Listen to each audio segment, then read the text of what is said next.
And one thing that people don't tell you that get surgery, most people aren't happy. That's why a lot of women, even that do like BBLs, they go for seconds, thirds, fourth. Like it's not one time. It's not a one-time thing.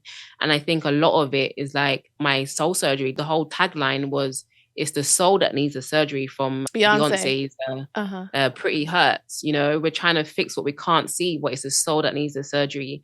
And I think learning to be at peace with yourself wholly, like inside, outside, is the advice that I would give to young women, because you can change the outside and the inside still feels the same way. Then you don't need surgery, you need a therapist. Welcome to the Dr. Daf Show. Today I have a really special guest with me, someone that you all know and love, Briny Lee. Briny is a YouTube content creator who creates videos on relationships, on leveling up, changing your life, celibacy, and also has a podcast that helps women to learn how to give themselves a pep talk they need to overcome any issues in life. She is an inspiration to many and has taught us so much over the years. I am so excited for her to join us today. Welcome, Briny. Hi. So excited to have you here today. I'm so excited to be here, honestly. I love you. I love what you do and everything. I started actually watching you in the lockdown and I was getting my feminine energy and everything. So it's so good to be on your channel, honestly. Thank you. I love you too. And you're so real and you're like a breath of fresh air. Whenever I watch you, I just feel lifted. So thank you so much for just showing up as yourself and helping us watch you through all the different things that have gone on with you in your life. So Briny, you are in a family of how many? How many siblings do you have? I have 3 siblings. And you are the youngest? I'm the baby, yeah. You're the baby of the 3 siblings. Okay. And yeah, where's your family from originally? I know you live in the UK, but where are you from originally? My mum's side is Dominican, Caribbean, and my dad's side is St. Lucian. Oh, wow. That's so cool. Have you been there? I haven't been to St. Lucia. I'm going this year, hopefully. I've been to Dominica because obviously mom's side of the family. Yeah. That is so nice. Now, I know that in your home, you said that you didn't have your father living in the home with you. Yeah. But did you have a relationship with your father at all? No. Basically, my mum left him when I was about 3 years old. So obviously, like, my memories are few. I probably have only one memory of him, and nobody knows where he is now. I always say that I could walk past him in the street and I wouldn't know who he is, which is kind of wild. But at the same time, you don't know what you don't know. So I've never known him. So it hasn't been like a longing or a missing in a physical sense, if you know what I mean. Yeah, I do know what you mean. Yeah. You've done content where you talk about your upbringing and the things that have shaped you as a person. Do you feel as if not having him there, even though you didn't know what you were missing out on, affected you in terms of your self-image? 100%. Like 100% daddy issues, flying everywhere. As a teenager, I didn't know why I was behaving in the ways I was behaving. But when I became a Christian at 16 and I gave my life to Christ and I started doing a lot of self-development, doing a lot of therapy, that's when I realized that the reason why I was behaving in the ways I was behaving was because I was seeking affirmation, I was seeking attention, I was seeking safety, I was seeking that manly encouragement, affirmation, you know, and I used to seek it in boys, looking for my identity in boys, just a male figure. And that was definitely detrimental to me at that age. Right.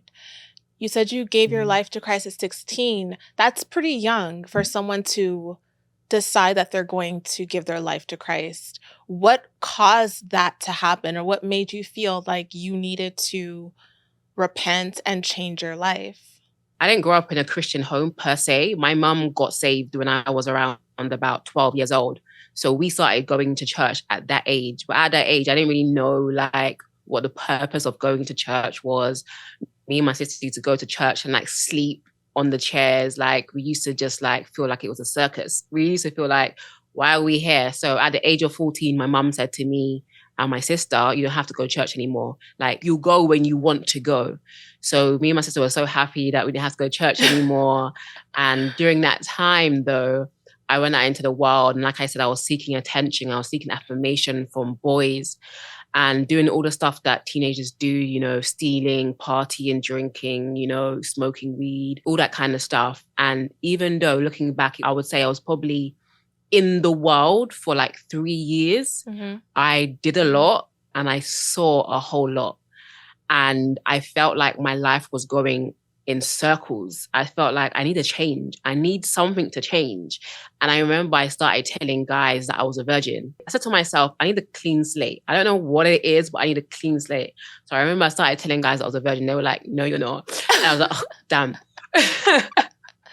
So during that time, like random things started happening. I would be walking down the street. Someone would hand me a Bible. My grandma, who I kind of had a distant relationship with because I couldn't really relate to her because I knew what I was doing. I was out here in the world sinning and doing crazy stuff. So we didn't have a relationship. So one Sunday, she came up to my bedroom and she handed me a gospel tract with the gospel on it.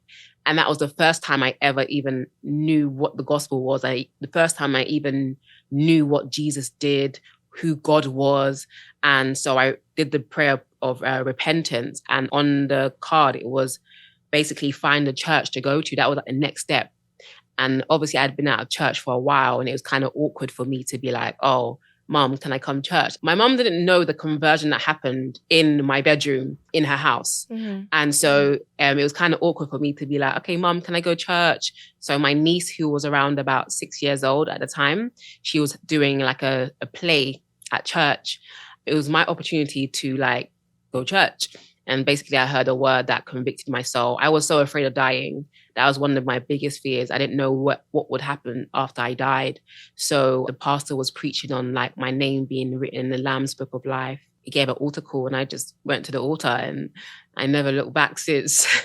That is so beautiful. What a blessing that you were able to do that. Because I know for me personally, growing up, my story sounds very similar to yours in the sense that I grew up in a single parent home. My parents divorced when I was around 3. And my dad is still and was in my life in a sense of like picking us up on the weekends, but there was no connection. And I found myself doing the same thing where I was like constantly, I don't think I was necessarily seeking validation. I think I was just a bit boy crazy. And like my mom would drop me off at camp and be like, don't come back with a boyfriend, you know, but at the same time, she also wasn't teaching me about boys. Like she would get annoyed if like boys would call or send mail, but then she also wasn't talking about them at all or teaching me. And so I found myself in those same situations as you were, just kind of like going wild. And I knew God, but I did not feel the need to repent at that age. So I think it's beautiful. But did your sisters see that you were going down that path? Like, did they try to guide you, or your mother? Like, if you're drinking and smoking and doing those things, didn't they notice? I was at my cousin's house on the weekend. He was asking me, like, when you were growing up, was you like, who was the bad one? And I was like, I was bad, but I was very quiet about it. And I said, I didn't ask my mom to do things. I told her. I said, Mom, I'm going here. I'm doing this. And my mom was so preoccupied with my siblings that I guess she was just like, okay, like, I don't know. I feel like it was a lot of like ignorance. She didn't really know what I was doing. A couple times, like I got caught stealing the day before we were meant to fly out to Dominica, actually, almost got arrested. And that was like probably like one of the times when she was like, okay, I don't know what she's doing with her life. There was also a time when I almost got excluded permanently from high school and my mom had to come in and save me. There was no direction. Honestly, I almost feel like I raised myself. Wow. And me and my sisters kind of had like a strange relationship when I was younger. And they used to bully me and we kind of just like used to argue and fight. There wasn't really like a loving sister relationship like what we have now. Okay. How many years apart are you and your sisters? So my sister is 1 year older than me. Wow, that's And then my brother is 1 year older than me. And then my oldest sister is like, I don't know, 7 years older than. Okay. Yeah. something like that. Yeah. So you were really close in age. 1 year is like literally nothing. Yeah, So we was basically supposed to be twins, but my sister wanted to have her own identity, so she kind of pushed me aside. And I was always kind of begging for her attention, like hanging out with her friends kind of thing. But I don't think she even knew the extent of what I was doing. It wasn't until I actually told my testimony online a few years ago that my family even knew like the extent of what I was up to. Because I feel like as young people, we can hide it very well. Yes. Like It's very, so very easy. well. Especially when you're like low key about it and people wouldn't expect certain things from you. I feel like it's like almost too easy to hide it. You know? But like you said, like your mom didn't guide you about boys. So I feel like even in the absence of those conversations, a lot of things take place.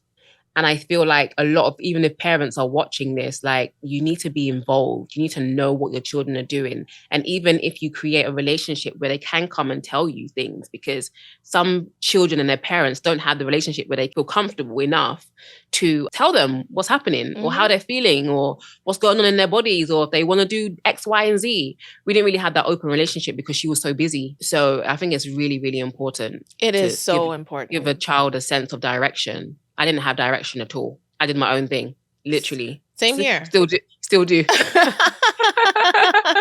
Same here. That's why I do what I do, because I'm like, man, my story could have ended completely different. Thank God it didn't. Right. It's wonderful that you're able to even tell these things now. So you went from being someone who was just kind of like doing whatever she wanted with boys to having a journey of celibacy where you decided when you got saved that you were going to repent, to change your thinking, to stop doing what you knew that God didn't want you to do, and take on celibacy. So how long were you abstaining for initially?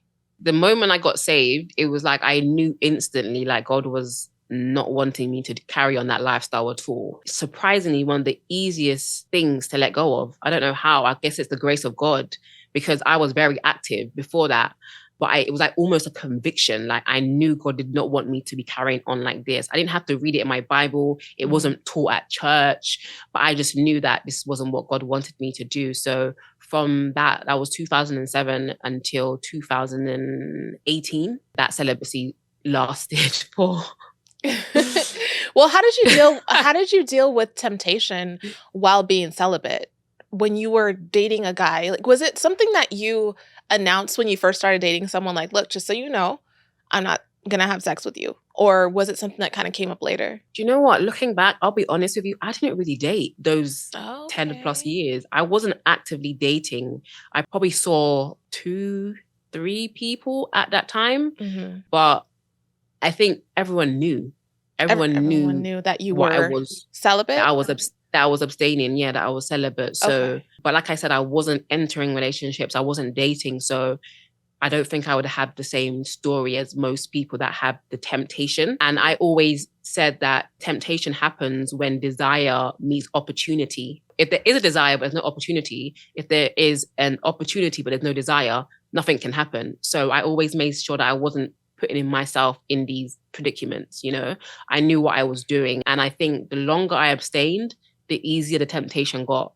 I see. But then at a certain point in time, you did want to date, right? Yes. Okay. I guess. Yes. So when that time came where you did want to date and you were dating a guy. Yeah. I told him straight away. You told him straight away. Okay. Yes. Do you feel like that scared off any men that you thought were like good men? Or do you feel like it kept bad ones away from you? Oh, it definitely kept the bad ones away. But I do still feel like some men see it as a challenge. Even if you tell them, they'll be like, oh, okay, I'll do it for you. And there were like maybe 2 people that they did do it for me. So I didn't have that struggle in that sense. But like I said, the most of those 11 years I was spent by myself. So that temptation was not huge. But people around me would always be like, oh, it's easy for you to be celibate because you're by yourself. Like, get into a relationship and then tell me how that works out for you. And I'll be like, okay, whatever. I guess that's how I felt by getting too close and getting into a situation with somebody. After a certain point in time, you ended up having sex. How long did you go being celibate? You said 11 years? It was 11 years. 11 years. So why did that happen? Why was it that you were able to break your celibacy at that point in time? So I was definitely pushing the limits. I was definitely going too far. You know, they say how far is too far. You kind of like keep on pushing and pushing and pushing. I feel like even during my 11-year journey, if I'm completely honest, there were like limits that I was pushing, not consciously, but subconsciously, I was pushing the limits. Like, you know, a little flirting doesn't hurt, a little kissing doesn't hurt. Do you know what I mean? Yeah. So I kept on pushing and pushing and pushing. And when I met someone that I was actually interested in and someone that I was equally interested in me, after being alone for so long, it was like new and it was fun and, you know, spending more time alone together. And so playing with fire, that's what I would say. And I think when it happened, I could have easily got back up and said, you know, I'm going to start over again. But my mind was so frazzled that I was thinking, because I got saved and I became celibate at the same time, I didn't realize I had tied my celibacy up with my salvation. So I'm thinking, yo, I'm not saved anymore. Like, I don't know what's going on. Like, and it kind of took me on the journey that I'm just like, how do I get up? And if I knew it, and I feel like the devil like lied to me in that moment and was like, you done it now. Like, it's over now. You ruined it. You threw away 11 years. Like, you ruined it. And I battled with myself for months and months and months and months, even after ending it with that person, because I didn't know how to get back on the journey. I didn't know how to get back. At the same time, there were needs being met, because I think prior to that, I kind of got disillusioned with God, because I felt like, okay, I'm being celibate.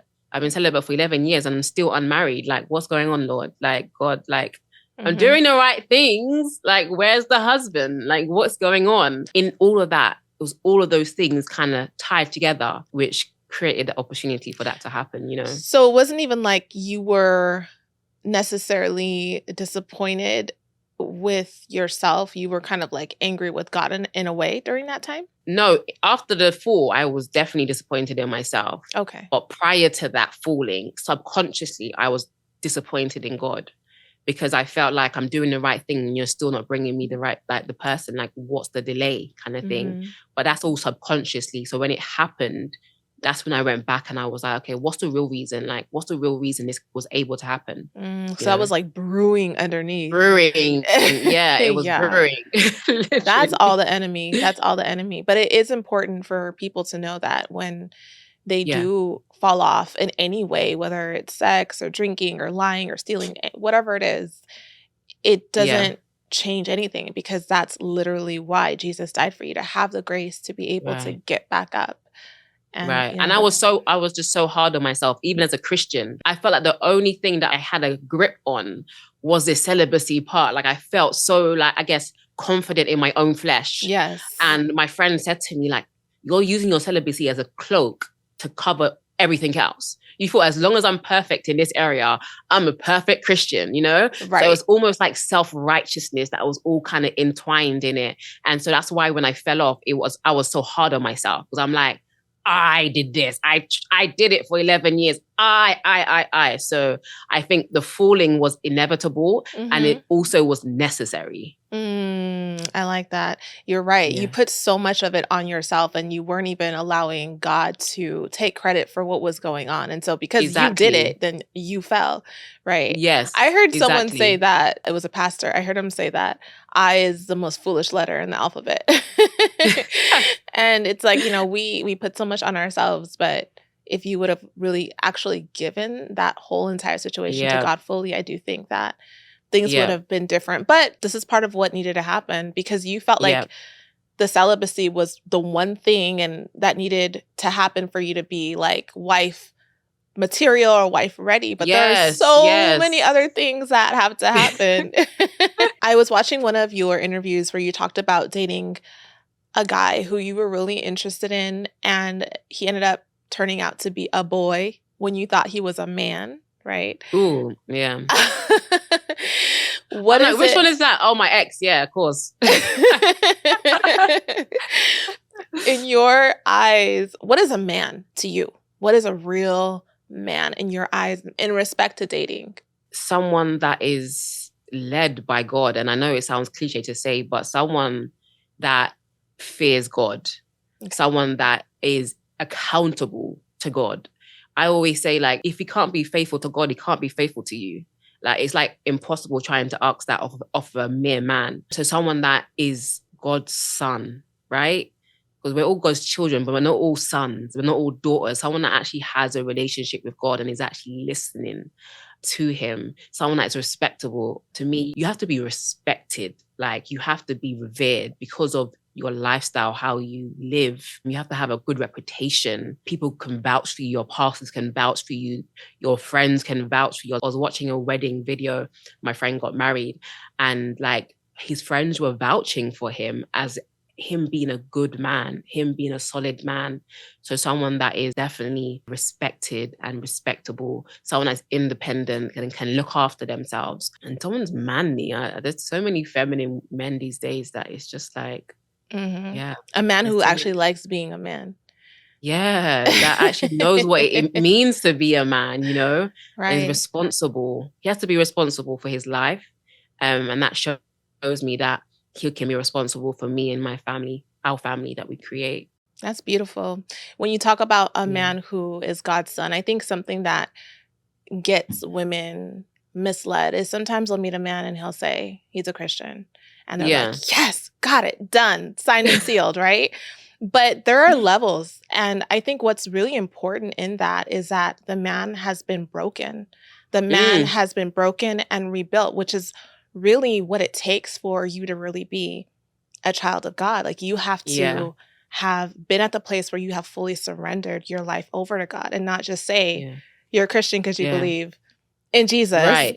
But and that's what, like, even on my list of like what I'm requiring from a man, he has to have a testimony. Like, I am nervous of people that say that they grew up in a church or their mum's a Christian or they're Christian by title or Christian by birth, which you meet a lot of.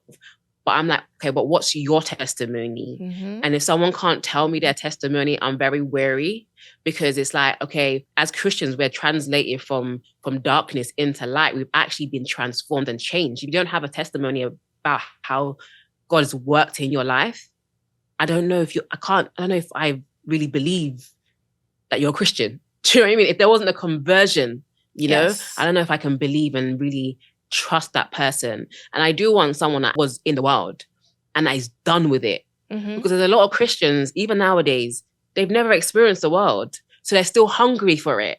They still feel like there's something in it, you know? And that to me is like a turn off.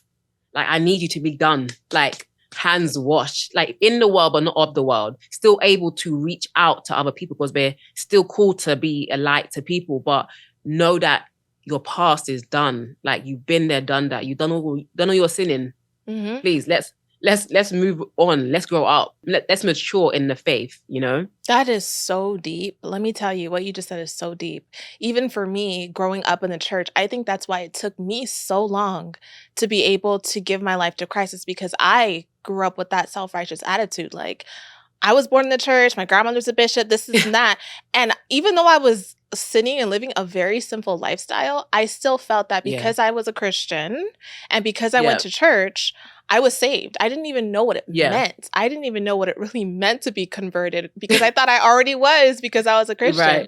So I think it's important when you grew up in the church, or when you were born into the family of someone who was a pastor or anything like that, because you think that it's tacked onto you immediately just by claiming it. And it's not. No. Because even when you have a testimony and you can look back on not what God did for your mum or your dad or your pastor or the person sitting next to you, what did God do for you? Like, that's your testimony.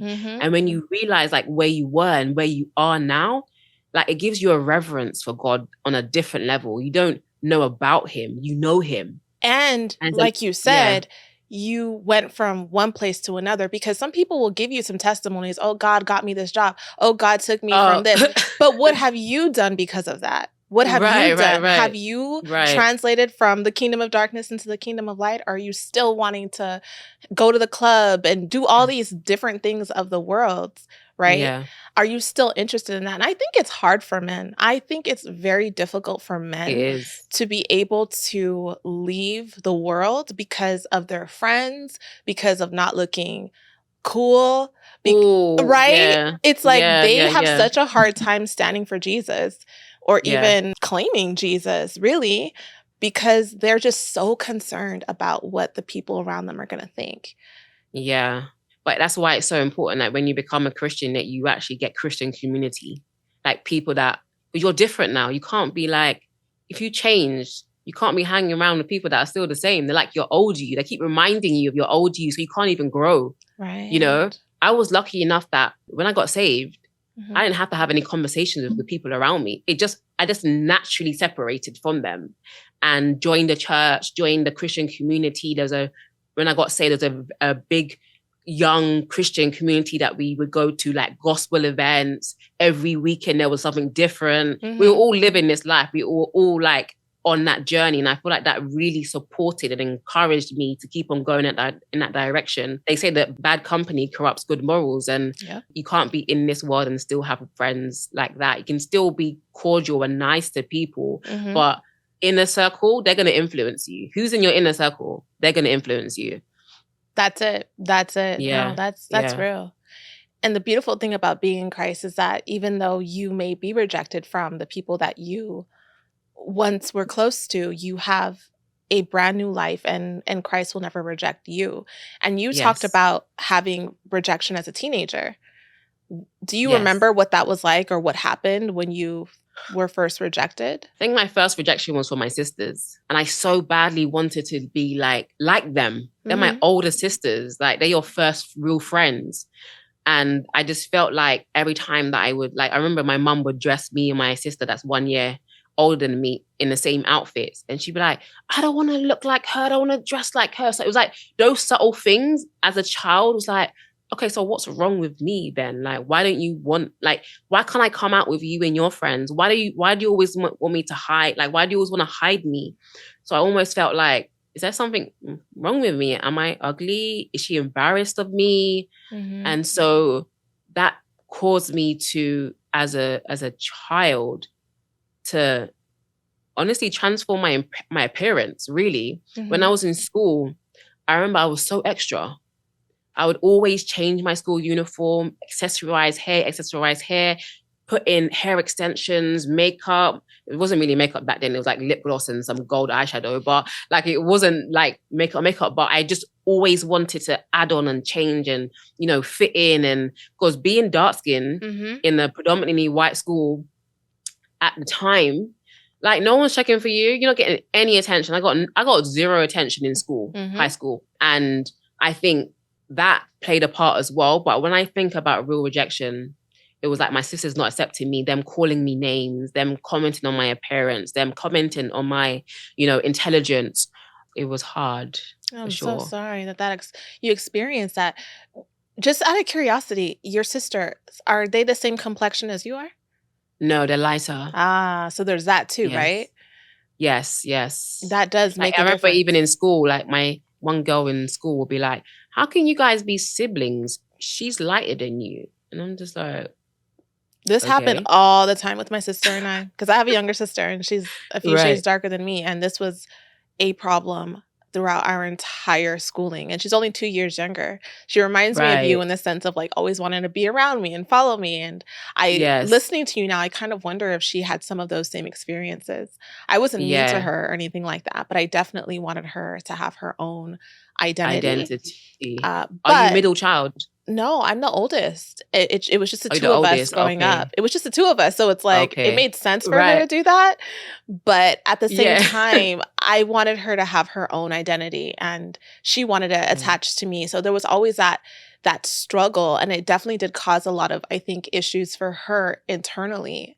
And she actually experienced quite a bit of things in her life, I think, due to that. So listening to you, I'm like, man, I need to have a conversation with her about this. No, for sure. Because even having this conversation as an adult with my sister, she was like, I'm the middle child. And by the way, my brother has Down syndrome. So he has special needs.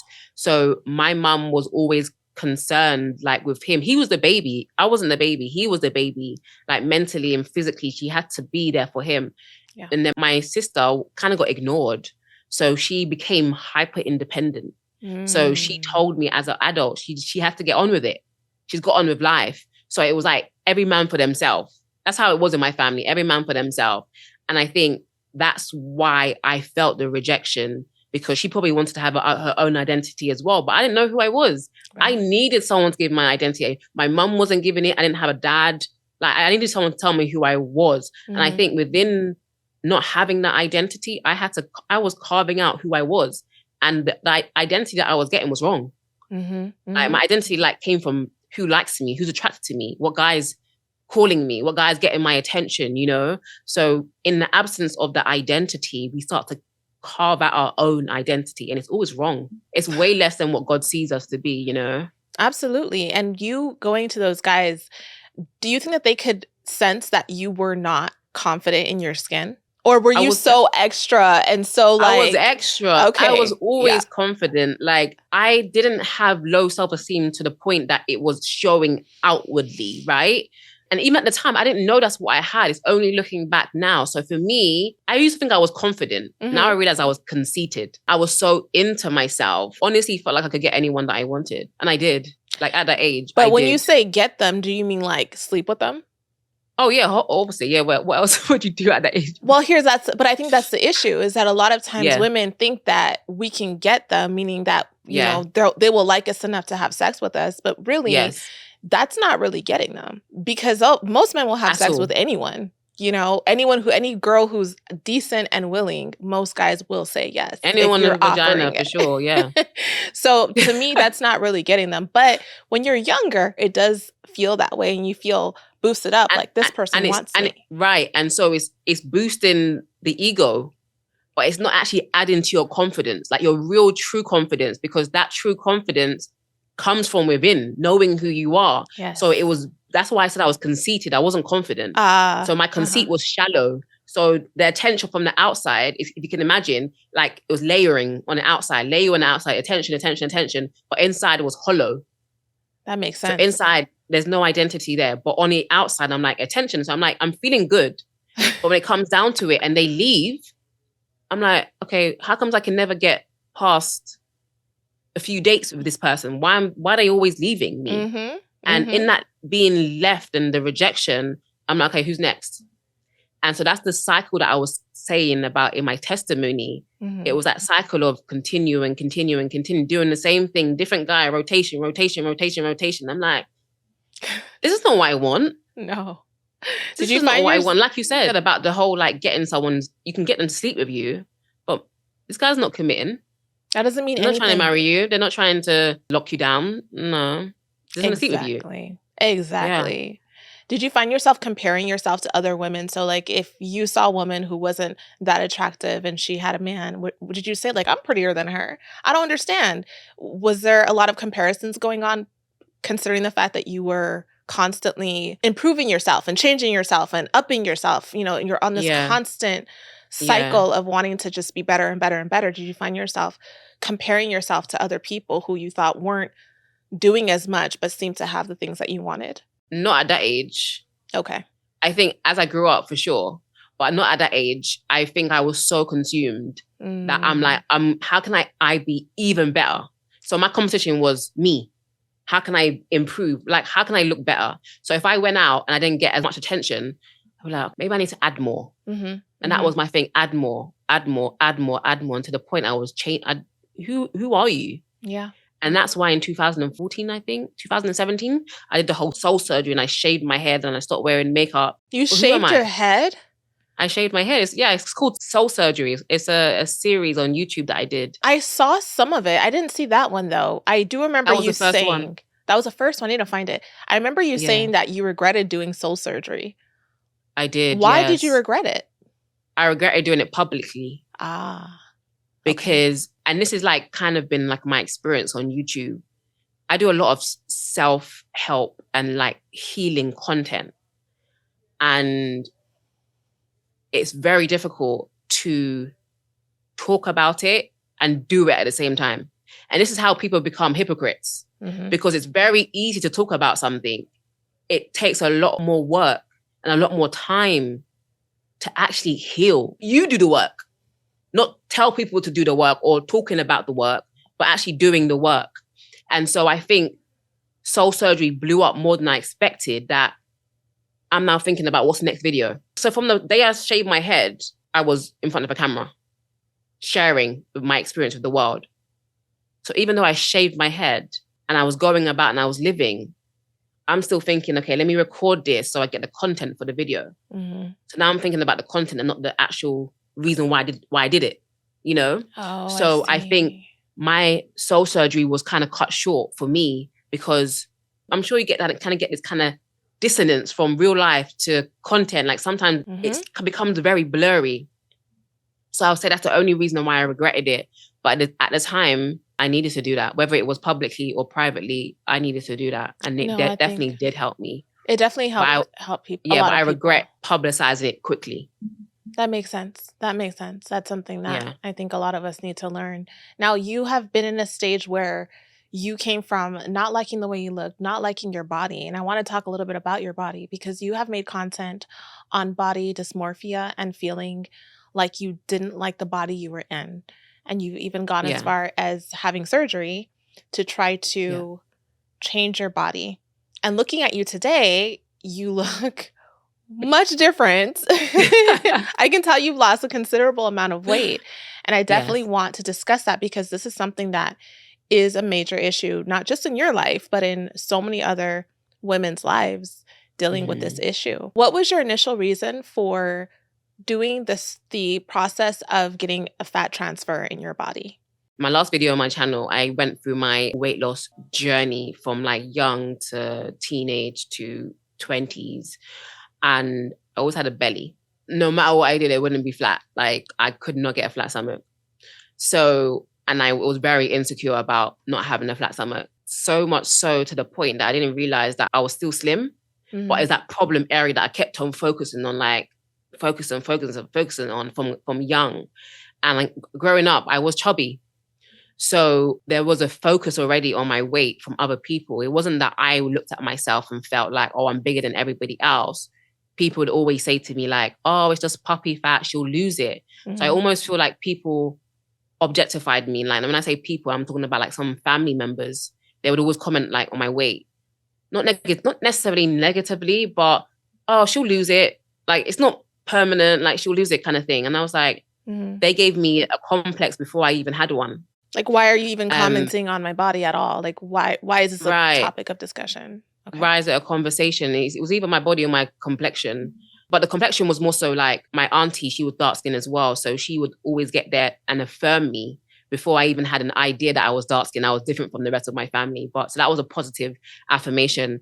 But going back to like my body, I just never felt like I was slim enough, even when I was slim looking back. So 2018, I thought, okay, I've got the money now. The reason why I didn't do the surgery before was I didn't have the money. So I thought, okay, let me do a fat transfer because at the time that was the new thing. I was going to do liposuction, just like do the belly. But I thought, why waste the fat? Let me put it in my butt. So I kind of had like a small BBL fat transfer in 2018. And that was an interesting journey because after the surgery, my stomach still wasn't flat. I still wasn't happy. So after that, I decided to work out like naturally in the gym. Never got to my goal, but I was okay with it. Like I stopped thinking about it until I gained weight during lockdown, and I gained like 5 stone, which is like, I don't know, maybe 100 pounds. I don't know what 5 stone is, but probably like 100 pounds. Why did you gain a considerable amount of weight? Like that? I was in a relationship.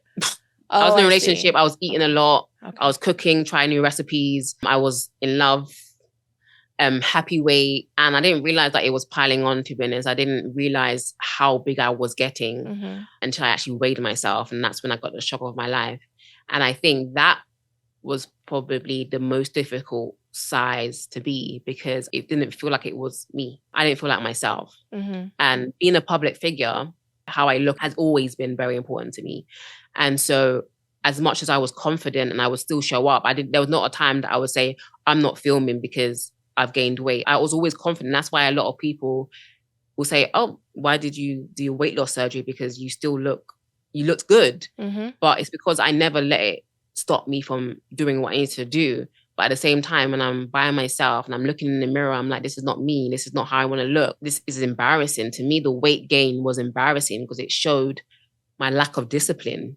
You know, it showed how far I was, how I allowed myself to get. That's really difficult. And I know this because I know other women who deal with this. And one thing that I have noticed in particular with the ones that I know personally is that these women have frames that are naturally a little bit larger. So they're Yeah. more prone to gaining weight that, to be honest, really fits their frame. Mm-mm-mm. But because of the body dysmorphia and the way that they see themselves, they're constantly chasing. And what I've noticed is that there's a cycle where they're always thinking about their weight. They lose the weight, they gain it back. They lose the weight, and Yeah. it's like constant. So Yeah. they're never able to just be at peace with the way that they look. Even if you tell them they look Yeah. good, in their mind, they're like, yeah, well, I still have a few more pounds to lose. Or, it Yeah. just never actually sticks. So for Yeah. you, when do you think that you will finally say, I look great? Enough is enough. Enough is enough. Like, I look great.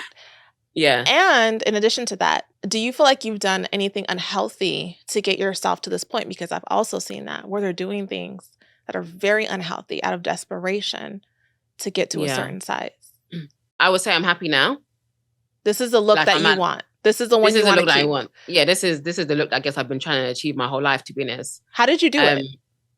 Weight loss surgery. Okay. I had it in January last year. Okay. So that's the reason why I look completely different from like my older videos. But a lot of people don't know me from before that because I wasn't a big girl. I've never been a big girl. It was during that period that I gained the weight. So people seeing me now is like, oh, is everything okay kind of thing. Mhm. But the surgery, I made a video about it on my channel. It wasn't unhealthy. It's probably the most healthiest decision that I made. Okay. When I was larger, I had sciatica. My bones were hurting. My joints were hurting. I couldn't breathe. Like that was not healthy. So my decision to do this weight loss surgery was for weight control because I never want to get back to that size again. Well, I would definitely say I'm happy with how I look now. And I feel like I'm not obsessed. My weight is one less thing to worry about now. I'm actually very content right now. But how is it that you're going to be able to maintain your weight? So I have a nutritionist and she's obviously like guiding me with what to eat because I had negative eating habits before. That's also the reason why I was able to gain so much weight. Okay. I wouldn't say I was a big comfort eater, but comfort eating was definitely part of my lifestyle. And so much of what we do is built around food that I didn't actually realize that I was, sometimes eating my feelings. But I'm definitely able to maintain the weight by what I'm choosing to put into my body and eating more healthier.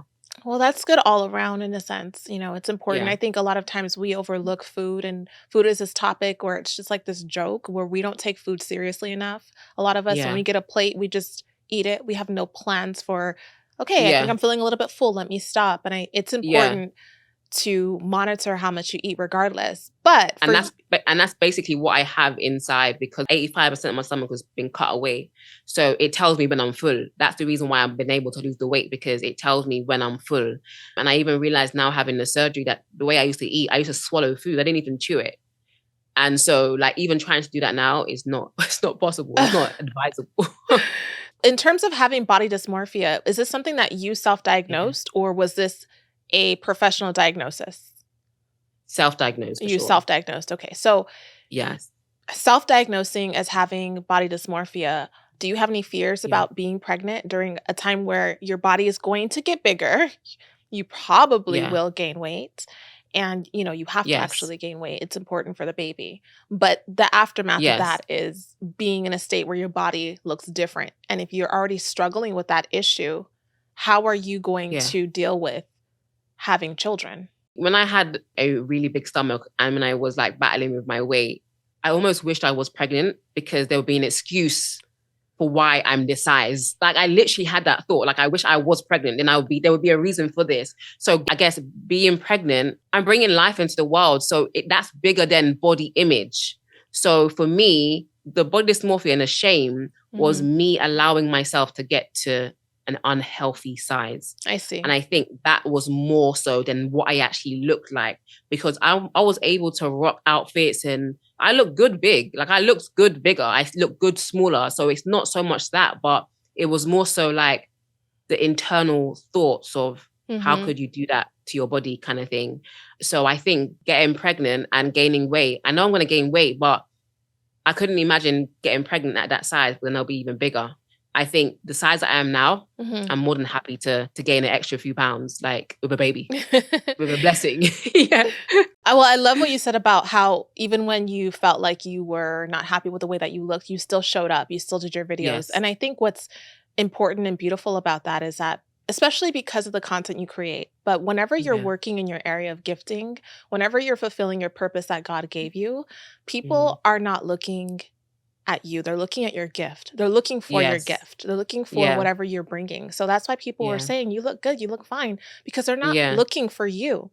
If your Yeah. job is just to look good, then that's Right. a different story. But Yeah. you're here for another A reason purpose. and a Yeah. purpose. And so, Yeah. yes, you can do those things because you're on television or you're on social media and you want to present a certain way. But always Yeah. remember that there will be times where you look amazing and no one says you look good, Briny, because they're Mhm. not here for you. They're here for your gift. And if Yes. you're Yes. overly focused on that, it can Yes. also distort the purpose that God 100%. has for your Because life. 100%. And that's why I said, like, I would always show up. Like, I wouldn't say, oh, I'm not feeling good this day, or I look big, I'm gonna hide. It was always, the purpose is always before everything else. So even though I didn't feel 100%, like, there's sometimes I'd do my makeup and I was like, I look horrible, but the message needs to go out. Yeah. So the message supersedes how I look.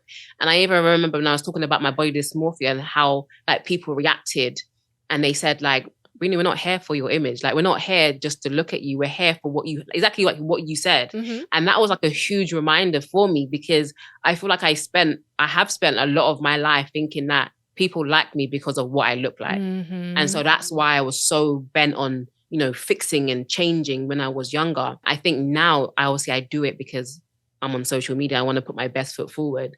And it's not because I feel like people only want to hear from me because I look good, kind of thing. But I think that definitely stems from, childhood and thinking that all I have to offer this world is the outside, because that's what the world teaches us, isn't it? That's exactly what they teach us. And so it is Yeah. difficult. You do have to get into a different train of thought with God and with the word and knowing who you are and knowing why you're here and having a different self-concept based on truth and not based on the world. But what would you tell a young girl who's struggling with body dysmorphia, who cannot afford plastic surgery or liposuction or all the things that others who are in positions can afford? What would you say to someone who's dealing with that, who I feel needs like help? anything that I would say would sound hypocritical to that person, because they would feel like, well, you couldn't learn to accept it. You couldn't learn to love yourself. So why are you telling me that? So I would never want to come across as condescending to anybody, because I know what I did to get my desired weight or whatever. But I will say from experience, like doing the surgery, like doing the liposuction especially, or the fat transfer, I thought I was going to feel happy. And one thing that people don't tell you that get surgery, most people aren't happy. That's why a lot of women, even that do like BBLs, they go for seconds, thirds, fourth. Like, it's not one time. It's not a one-time thing. And I think a lot of it is like my soul surgery. The whole tagline was, it's the soul that needs the surgery, from Beyonce. Beyonce's Pretty Hurts. We're trying to fix what we can't see, but it's the soul that needs the surgery. And I think learning to be at peace with yourself wholly, like inside, outside, is the advice that I would give to young women, because you can change the outside and the inside still feels the same way. Then you don't need surgery, you need a therapist, So I would definitely advise women to work on the deeper issues that are at play here. And I never want to discredit how you look is important, because it does influence how you feel. And anyone that has never battled with their weight can't understand how it is to feel like a stranger in your own body, or to feel like who you are up here isn't translating on the outside because you have a struggle with food, Yes. So do the inner work. You can change the outside if you choose to, but the inside is still the same. Honestly, useless. So in saying that, which is true and beautiful, yeah, do you feel like you love yourself then at this point in time? Yes, you're happy with your weight, but do you really feel like you love Briny? I will say yes as an affirmation, because I think it's a journey. And I can sit here and be like, yeah, I love everything. Like, I'm so evolved. Like, I've been on this self-love job journey and I'm arrived. I don't think anyone really arrives. I think it's a constant reminder to put your value in God and how he sees you, and not in the things that the world teaches you or the world influences your value. Because for women, our value does come from our appearance so much so that you can forget that that's not where God sees value. That's not where other people see value. And it's kind of like this lie between a lie and a truth that we're constantly battling. So I'm a public figure. I have to be online. I have to be present. So I would definitely say it's a work in progress. I definitely respect myself. I definitely know that who I am inside is so much more precious than anything people can see on the outside. I think my identity being firm and grounded in Christ, I'm not seeking affirmation from other people. Anything I do on the outside is for myself to look and feel good, but it's not coming from outside external forces. So when you post these beautiful pictures and people are like, oh my gosh, Briny, you look so amazing. And your pictures are amazing. You look amazing in orange, especially. But when you get all of those affirmations, especially being someone who is overcoming this body dysmorphia, how does that affect you? Are you lifted by those things? Do they not affect you at all? Are you... Clearly, you're saying you're not looking for those things, but you do receive a considerable amount of love when you look a certain way. How do you stop yourself from letting that seep into yourself? I stay very neutral, like very, very neutral. Like, surprisingly, like from the outside, people may think or look like, oh, I care about those things. And it's nice. And I never want to take away, like, I care that people are kind enough to show me kindness and to show me so much support. But I kind of very much stay neutral so that anything positive can't lift my head up or gas me up, or anything negative can't tear me down. I have to, if you're online, you have to stay very, very neutral. You say your thank yous and you appreciate the love that you're being shown, but you're doing it because you want to do it. Like, you're doing it because this is how you want to present yourself. You're doing it because it's a part of your job, but it's not to gain affirmation. But in saying that, online there's a lot of emphasis on metrics. And so I think people can feel a certain way if they post something and it doesn't get likes. All my photos don't get the most love, but if I posted it, it's because I wanted to do it. And so whether you like it or not, I like it.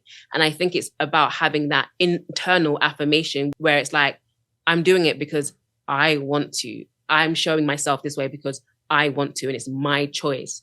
So I think compliments are nice, but I don't feel like I'm completely moved. In this world where self-love is being pushed so much on, especially as women, love yourself, love yourself, love yourself, love yourself. Do you think that we have blurred self-love with being selfish or being self-absorbed? Because especially in the femininity community where we're teaching women to take care of yourselves and to love yourself and hopefully teaching them what it really means to love yourself. Do you think that we're now getting into a point where we're just adorning ourselves and focused on things that don't necessarily matter and are not really self-love? Yeah, that we've definitely crossed over the line from self-love to selfishness.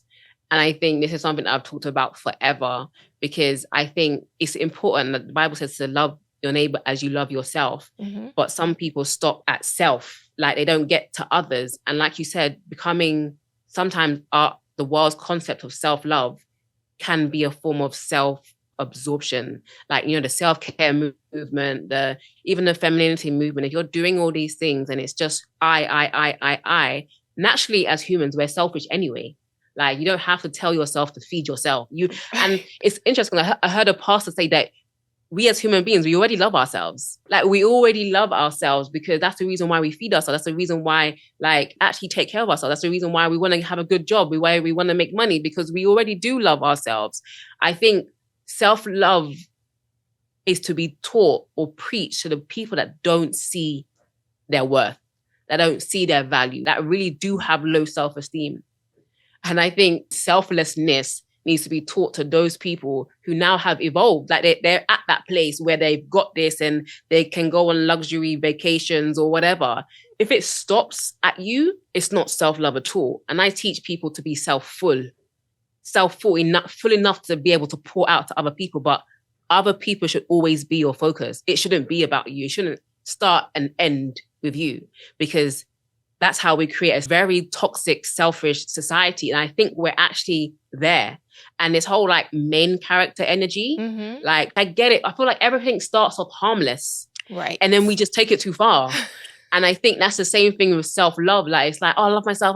No, don't let this person do, and it's just like so much that it's like we're losing the essence of what it truly means. And like our heads are being blown up. And like, even in dating or trying to find someone, it's like, well, if he can't do for me what I can do for myself, then why do I need him? And then we're creating a culture where we don't need each other. We don't need men, but you still want them. So it's like, where does the man fit into your self-love, you know? But then it's like, when you say that, it's like, people are like, well, shouldn't I love myself? And it's like, you already love yourself, okay? Like, now get over yourself. Like, now move past yourself, you know? That is so beautiful. Self-full. I love that. And like you said, when you are self-full, you already love yourself, but because you know what great is for yourself, you're able to pour greatness into someone else. So if you are buying someone a present, you're not going to get them the cheapest thing. You're going to get them what you would give yourself. That's what it means to love your neighbor. That's what it means. As yourself. That's what it means. That's what it means. What you would do for yourself, do it for others. Yeah. And nothing less. And nothing less. Thank you so much, Briny. That was so beautiful. You shared so many wonderful personal things with us today. And I really do know that this is going to bless people. It's going to help heal people.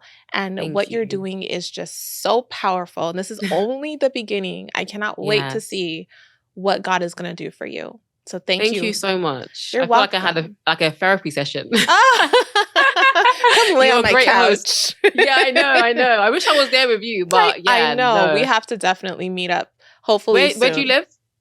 I live in Los Angeles. Oh, LA. Okay. I'll be out there this year. Oh, yeah. Okay. Well, we can do this again when you come down. You can come sit on my couch with me. Where can they find you, Briny? Find me on YouTube, Briny Lee, youtube.com/Briny Lee. Find me on Instagram, Briny Lee, Twitter, Briny Lee.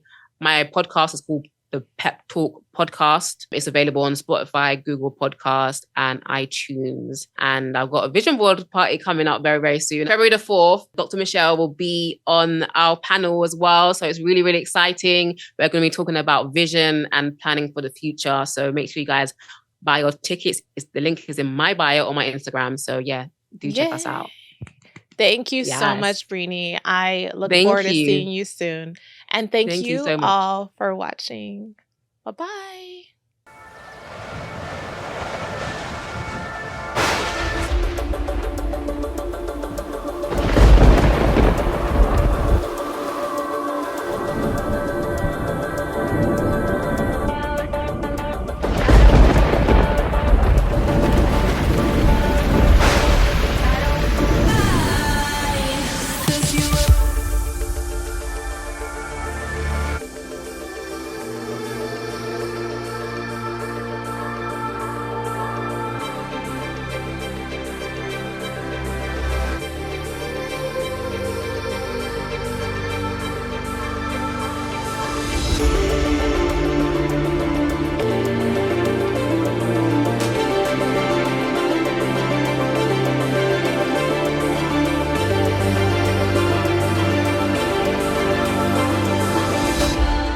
Introducing Silent Storm, the fragrance.